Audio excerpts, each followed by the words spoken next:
मरियम नवाज गैर मुल्की एयरलाइन की परवाज के जरिए बरास्ता दोहा लंदन रवाना। मरियम नवाज 3 साल बाद अपने वालिद से मुलाकात करेंगी।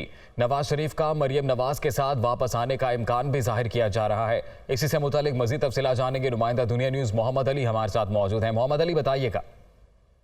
जी, मरियम नवाज कतर एयरवेज की परवाज 629 से लाहौर से बरास्ता दोहा लंदन रवाना हो चुकी हैं। अभी कुछ देर कबल उनका जहाज टेक ऑफ कर चुका है। कैप्टन सफदर उनको एयरपोर्ट पे छोड़ के गए। डॉक्टर अदनान उनके हमरा लाहौर से लंदन रवाना हुए हैं। कैप्टन सफदर ने दुनिया न्यूज से खुसूसी गुफ्तगू में कहा कि जिस तरह 4 साल तक रियासत को उनके रियासत के साथ जिस तरह आइन के इदारों के साथ न्याजी ने खेल खेला, उसकी मिसाल माजी में कहीं नहीं मिलती। उन्होंने ये भी कहा कि कायद-ए-आज़म मोहम्मद अली जिन्होंने मुल्क की खातिर अपनी तमाम चीजें कुर्बान की, लेकिन उनकी एम्बुलेंस में भी तेल खत्म हो गया था।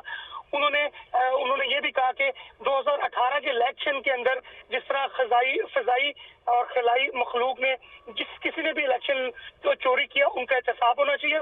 और बिलखुसूस उन्होंने जैसे साकिब निसार साबिक उन पर बहुत शुक्रिया आपका मोहम्मद अली, तफसीलात से आगाह कर रहे थे।